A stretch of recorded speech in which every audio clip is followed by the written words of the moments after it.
हमारे देश के कानून के अनुसार अगर किसी व्यक्ति ने अपनी वसीयत यानी विल लिखी है तो उसकी संपत्ति का पार्टीशन यानी बंटवारा उसकी इच्छा के हिसाब से ही होगा।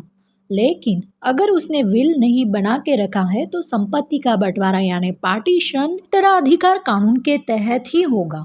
अगर परिवार का मुखिया जीवित रहते हुए संपत्ति का बंटवारा नहीं कर पाए तो उनके मृत्यु के बाद प्रॉपर्टी का बंटवारा कैसे हो और उसे लेकर क्या नियम है, क्या केवल उसके बेटे और बेटियां ही उसके उत्तराधिकारी होंगे या कुछ और ऐसे भी रिश्ते हैं जिनका प्रॉपर्टी पर हक बनेगा।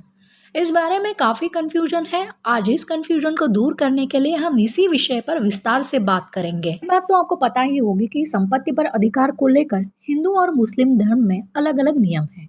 हिंदू उत्तराधिकार अधिनियम 1956 में बेटा और बेटी दोनों पिता की संपत्ति पर बराबर का अधिकार माना जाता है।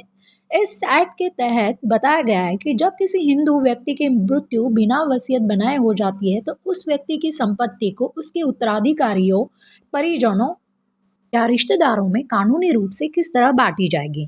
हिंदू उत्तराधिकार अधिनियम 1956 के तहत अगर संपत्ति के मालिक यानी पिता या परिवार के मुखिया की मृत्यु बिना विल बनाए हो जाती है तो उस संपत्ति को क्लास 1 के उत्तराधिकारियों यानी बेटा, बेटी, विधवा पत्नी, माँ, अगर बेटा या बेटी की मृत्यु पहले हो जाती है तो उनके बच्चों को प्रॉपर्टी में हिस्सा दिया जाता है। क्लास 1 में उल्लेखित उत्तराधिकारियों के नहीं होने की स्थिति में प्रॉपर्टी क्लास 2 यानी के पोता पोती के बच्चे, भाई बहन के वारिस को दिए जाने का प्रावधान है।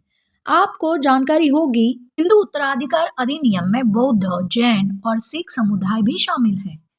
और एक महत्वपूर्ण बात यह है कि पैतृक संपत्ति को लेकर पिता फैसले लेने के लिए स्वतंत्र बिल्कुल भी नहीं है। इसीलिए प्रॉपर्टी पर बेटे और बेटी दोनों का बराबर अधिकार मिले हुए हैं।